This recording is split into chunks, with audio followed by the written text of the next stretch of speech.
খারাপ হয়ে গেছে। বাড়ি থেকে বেরিয়েছি খুব ভালো মাইন্ডে, কিন্তু মালঞ্চ অবধি আমি ভালোভাবে এসেছি।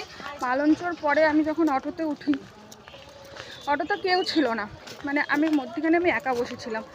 আর তারপরে সাইডে একজন লোক ওঠে আর আমার এপাশেও একজন লোক ওঠে। তখন আমি 3 জন বসে আছি বলে ভালোভাবে বসেছি।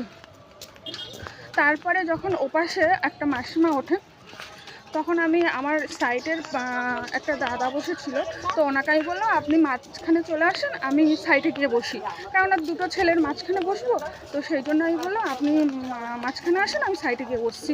তো উনি কী করলেন, আর বসলেন না, তখন উনি পিছনে চলে গেছেন। তো আমি মানে 3 জন আমরা ভালোভাবে কমফোর্টেবলভাবে বসেছি।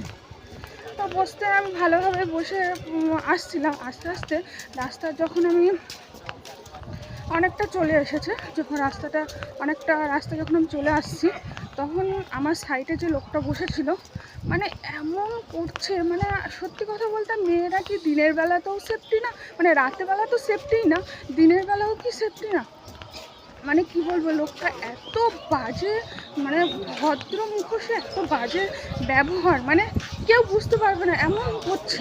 মানে বসে আছে এমনভাবে, মানে তোমাদেরকে কি বলবো, এরকম করে আমার হাত পুরো মানে ঠেলে রেখেছে, মানে আমার এরকম বুকের সাইডটাই পুরো একদম হাত যেন এরকম ঠেলে রেখেছে না। এবার ওনার ঠেলাতে আমিও হাতটা ঠেলে রাখছি, কেননা এবার কতক্ষণ মানুষ ঠেলে রাখবে, আমার হাতটা পুরো ব্যথা হয়ে গেছে।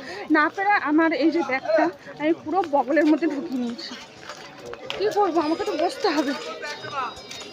তো সেই জন্য কী বলবো, এই যে টোটো স্ট্যান্ডে চলে এসেছি, এখন যাই, তারপর তোমাদের সাথে পরে এটা নিয়ে আমি একটা ভিডিও শেয়ার করব। তো চলো।